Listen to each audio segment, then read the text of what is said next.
Bien,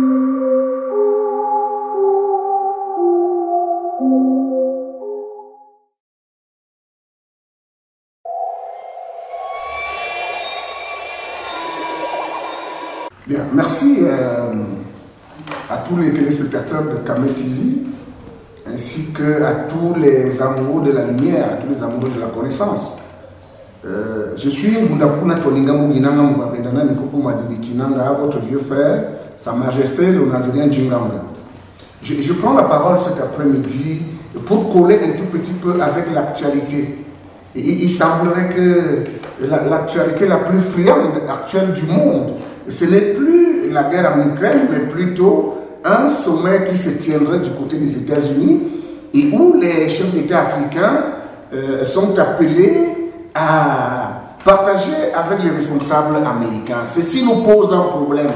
Lorsque nous parlons de la Renaissance africaine et du besoin de liberté et de l'évolution des mentalités, ceci nous pose un sérieux problème. Et c'est pourquoi nous allons coller à notre entretien de quelques minutes avec vous une expression qui court les rues désormais en Afrique, c'est l'émergence. Nous voulons un tout petit peu scanner ce mot pendant quelques instants. L'émergence, qu'est-ce que c'est? À quoi ça rime? Nous voulons, avant d'entrer dans le vif du sujet, rappeler la pensée d'un illustre fils d'Afrique, à savoir Cheikh Anta Diop, qui disait que l'homme noir devrait s'armer de connaissances jusqu'aux dents si jamais il veut penser à un quelconque développement, à une quelconque liberté. Et quand ceci est dit, je reviens sur ce mot émergent. L'émergence, c'était notre vocable qui surgit après une foultitude d'autres mots, tous autant imbécilisants les uns que les autres. J'ai envie de remettre à votre mémoire cette idée de pays pauvres. Lorsqu'on désigne les pays d'Afrique, on parle des pays pauvres. Et le comble, c'est que l'Africain lui-même a adopté ce vocable sans s'en rendre compte. Sans se rendre compte justement du fait que si jamais il n'y a eu de riches, c'est justement l'Afrique qui est riche. J'ai envie de dire, l'Afrique qui seule est riche. Ensuite, lorsque les mentalités ont commencé à vouloir s'illuminer, ils vous ont imposé un autre vocable. Pays pauvres très endettés. Mais la question que nos intellectuels auraient pu se poser, mais c'est comment, étant donné que nous sommes les plus riches, comment expliquer que nous soyons endettés? Est-ce que le pauvre peut prêter aux riches? La question n'a jamais été posée par nos intellectuels de façade et justement la réponse n'a pas surgi. On nous a sorti de cet autre paradigme de PPTE et ils ont introduit un autre vocable et qui voulait dire pays en voie de développement. Comme si le développement était standard, parce que nous autres pensons que c'est chaque peuple qui définit son développement. Et lorsqu'on est sorti de là, nous sommes donc dans ce qu'on appelle l'émergence. Mais madame, monsieur, prenez votre dictionnaire qui n'a pas été écrit par le Nazirien Djinganga pour trouver la définition du mot émergence. Quand on vous qualifie de pays émergent, est-ce qu'il y a quelque chose de plus insultant que cela? Parce que émergent participe présent du verbe émerger veut simplement dire qu'en fait, vous êtes simplement noyé. Parce que si vous n'étiez pas noyé, vous seriez émergé et non émergent. Ainsi, lorsque vous prétendez être un pays émergent, cela suppose que vous êtes encore noyé. Mais est-ce que nous avons pris la peine de définir, d'observer, d'analyser, de comprendre la profondeur avec laquelle nous sommes noyés avant de songer à la possibilité d'émergence? Ainsi, l'émergence est simplement une manière encore de stupidiser les peuples noirs qui, parce que nos intellectuels ne font pas leur travail, ils ne font pas leur travail en ce qu'ils ne se posent pas de bonnes questions pour illuminer, éclairer les mentalités et les masses. Les gens ont alors pensé que être émergent était un attribut, était quelque chose d'agréable, quelque chose de fabuleux, alors que c'est quelque chose d'insultant. Et c'est ainsi que vous avez taxi émergent, snack bar émergent, car le transport émergent. Mais j'ai envie de dire que lorsque vous êtes émergent, vous êtes encore noyé. Et on ne sait même pas à quelle profondeur vous êtes noyés. Nous autres, nous pensons véritablement, et personne ne saurait nous démentir, que nous ne pouvons pas être le peuple le plus riche du monde parce que possédant les meilleures terres arables du monde, possédant les meilleurs sous-sols du monde, possédant tout ce dont le monde a besoin et continuer à jouer ce rôle des pays émergents au point où un seul État, fut-il les États-Unis d'Amérique, a l'occupé de convoquer des chefs d'État tout autant chefs que celui des États-Unis d'Amérique. Et le comble, c'est que les nôtres se lèvent comme des petits enfants qu'on appelle à la soupe. Il faut que ça s'arrête. Vous devez comprendre que personne ne va vous respecter si vous ne vous respectez pas vous-même.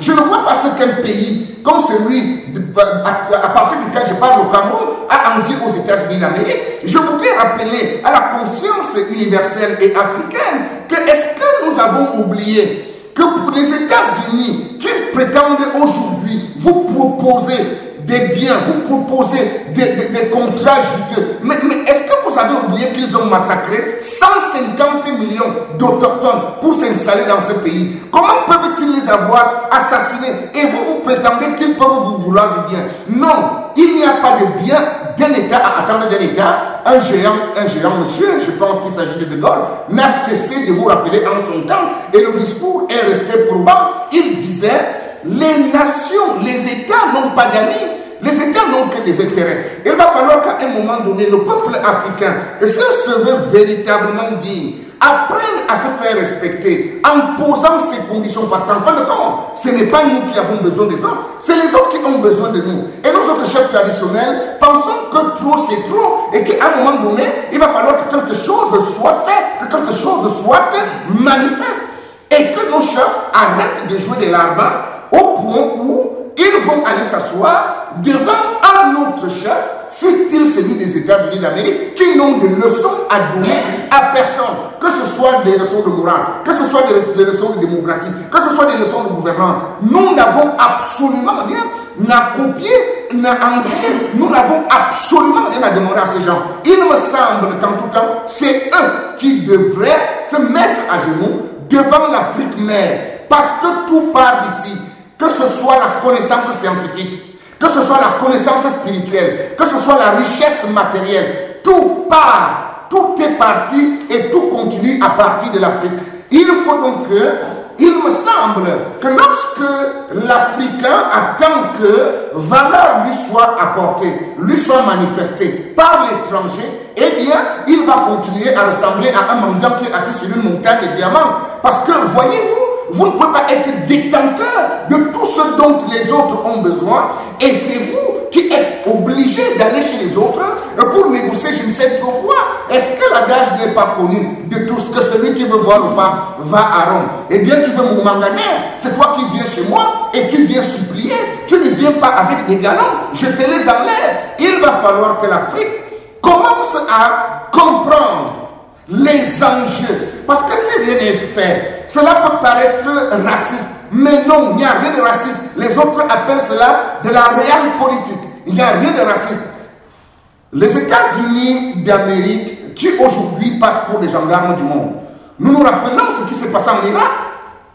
On nous a brandi, on nous a brandi un petit bol rempli d'une poudre blanche. Il est possible que ce fût de la farine de cuisine simplement. Mais ils nous ont dit que non, c'est les armes chimiques que développe Saddam Hussein. Ils sont allés détruire ce pays. Et plus proche de nous, quand je quitte l'Afghanistan, je quitte la Syrie, je viens plus proche de nous. Ici, nous avons Kadhafi qui vient d'être lâchement assassiné. Est-ce que les Noirs, les Africains ne veulent pas observer que si ce monsieur a été amené à la guillotine, c'est simplement parce qu'il avait décidé de créer une monnaie unique africaine?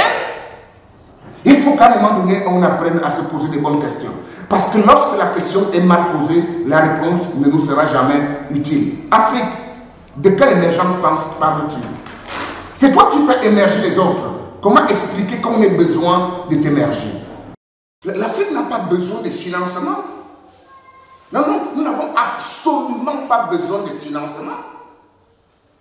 Et donc, il me semble que ce discours est purement diplomatique Et je ne voudrais pas interpréter le discours dans le cadre diplomatique. Je voudrais que vous me permettiez, si cela est possible, expliquer pourquoi je dis que l'Afrique n'a nullement besoin de financement. Très bien. Je prends une richesse du sous-sol très simple. Celle dont même un enfant du siècle a entendu parler. Le pétrole. Mais c'est eux qui ont besoin du pétrole plus que nous, qui sommes les propriétaires du pétrole. Mais comment vous me dites alors que j'ai besoin de financement?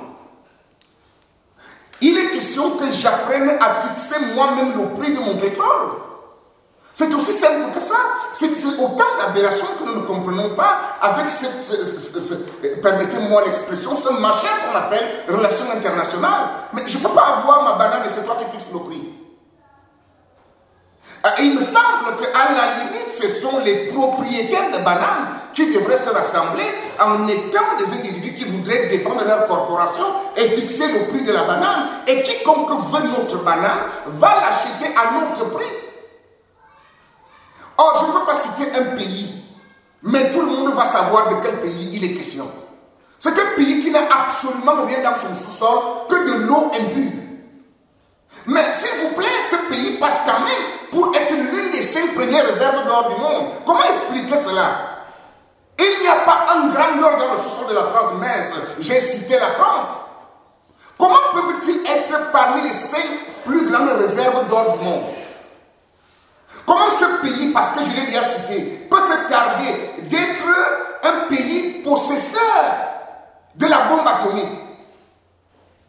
Comment expliquer que le Niger, qui produit tout l'uranium, vive dans l'obscurité, alors que la France, qui ne produit pas un gramme d'uranium, vit 24 sur 24 heures dans la lumière?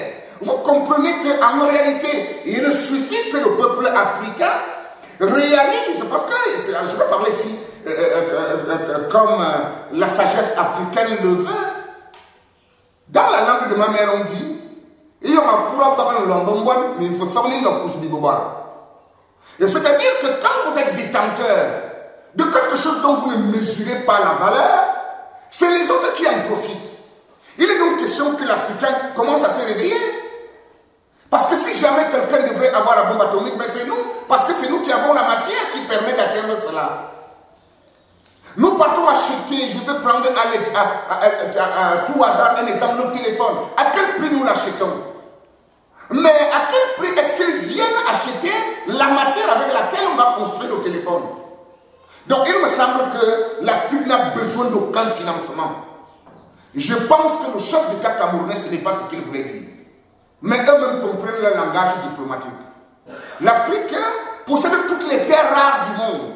En d'autres termes, nous avons toutes les richesses imaginables de la vie terrestre. C'est même à croire que Dieu, le fondateur de l'univers, a été injuste en nous rendant aussi riches. Et il me semble que notre principal défaut, notre principal problème, c'est l'ignorance. L'homme noir semble ne pas savoir qui il est, où il est, ce qu'il a. Et c'est les autres qui viennent lui dire ce qui est bien pour lui. Comment pouvez-vous imaginer que c'est quelqu'un d'autre, votre voisin, qui vient vous dire ce qui est bon pour votre maison? Ça n'a aucun sens. Et donc l'Afrique, pour revenir à l'essentiel, n'a pas besoin de financement. Parce que nous sommes possesseurs des finances du monde entier. Je prends une monnaie comme du dollar, c'est de la fausse monnaie. Elle est basée sur quoi? Est-ce que les États-Unis d'Amérique peuvent prétendre un seul instant avoir autant d'or? Tous les 50 États américains n'ont pas assez d'or pour rivaliser avec le seul Mali. Alors comment alors comprendre que le dollar devienne la monnaie de référence? Cette monnaie est adossée sur quoi? Nous avons la matière qui nous permet d'avoir notre monnaie. Et le guide libyen Kadhafi, paix à son âme, comme on dit, a démontré clairement qu'il pourrait financer l'économie africaine de manière individuelle, rien qu'avec la richesse libyenne. Or, tous les pays d'Afrique sont aussi riches que la Libye. Nous n'avons donc pas besoin de financement, nous avons besoin des têtes pensantes. Nous avons besoin des gens qui se mettent au travail.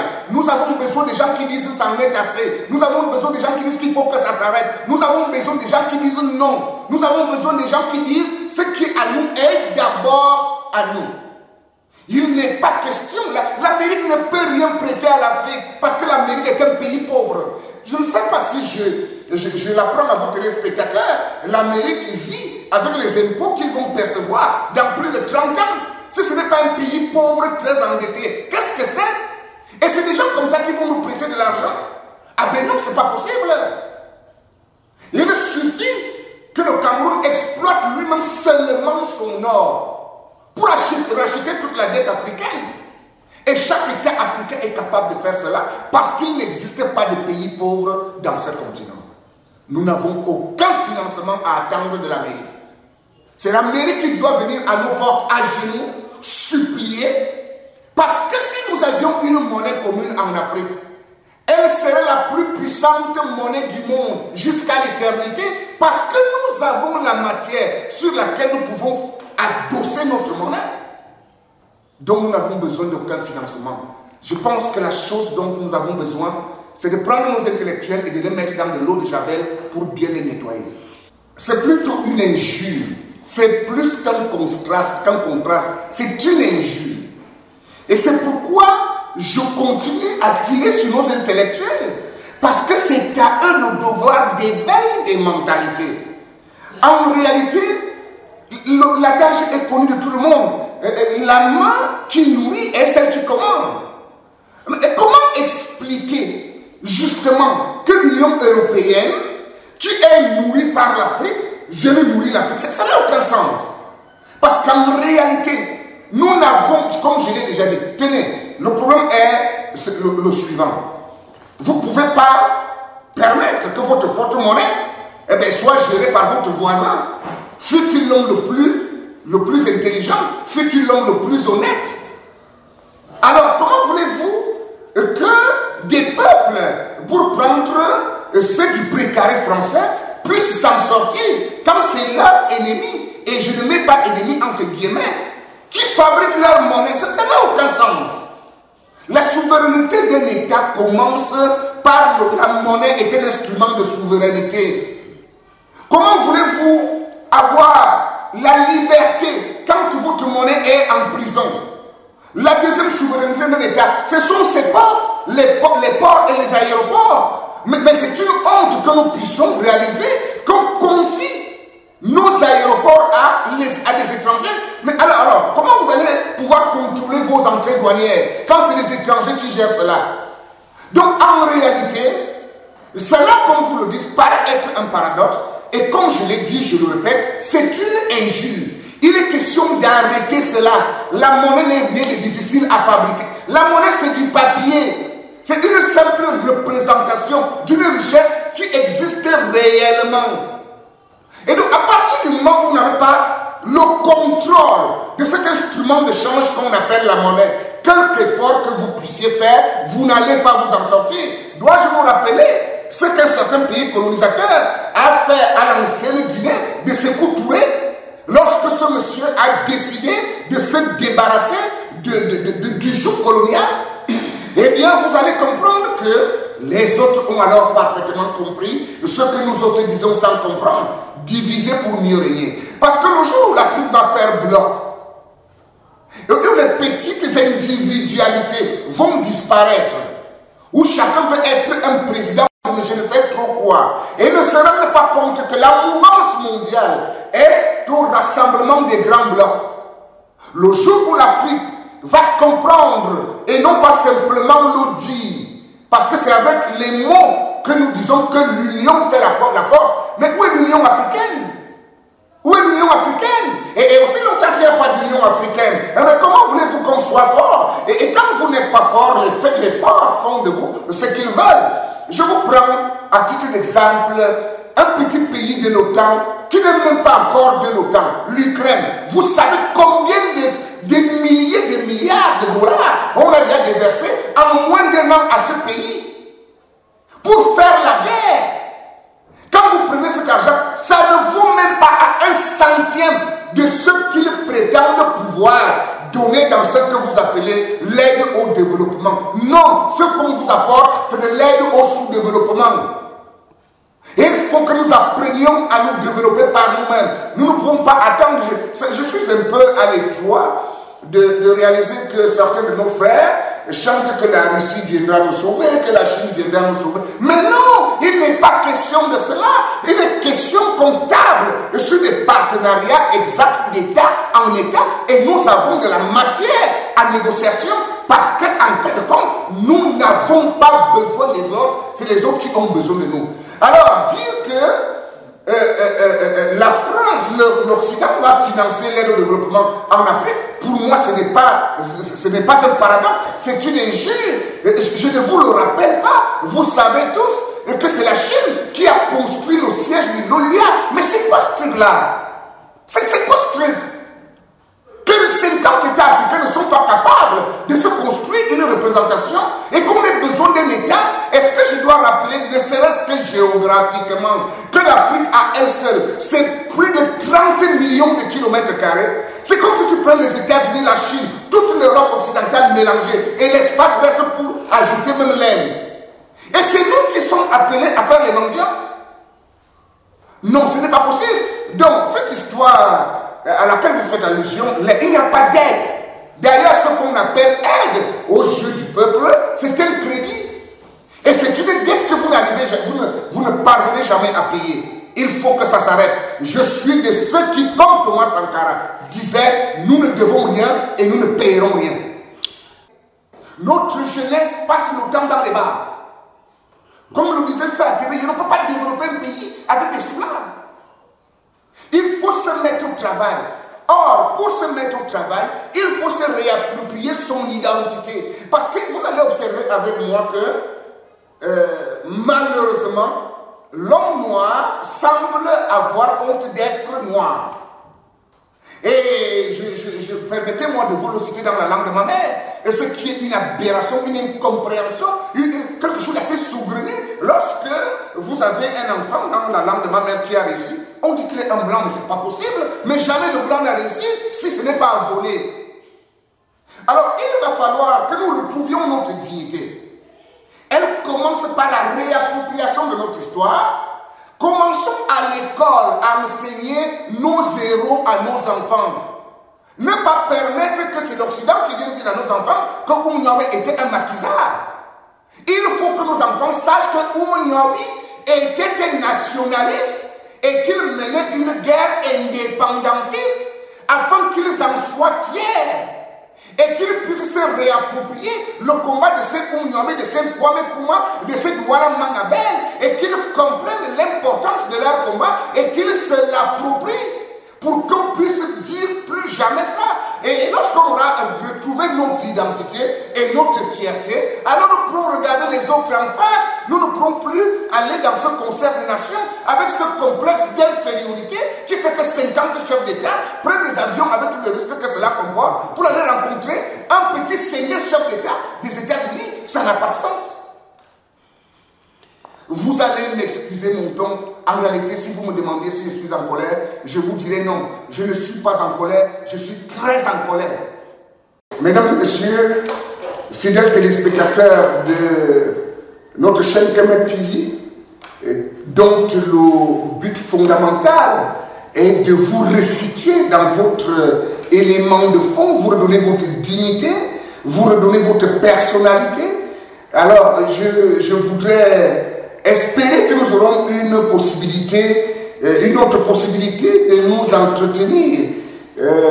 Je voudrais conclure cet entretien en vous disant, celui qui ne sait pas d'où il vient ne peut pas savoir où il va. Parce qu'il ne sait pas qui il est et de ce fait ne connaît pas quels sont ses droits. Par conséquent, il ne peut pas les revendiquer et du coup alors il ne pourra pas en jouir. Afrique, qui es-tu?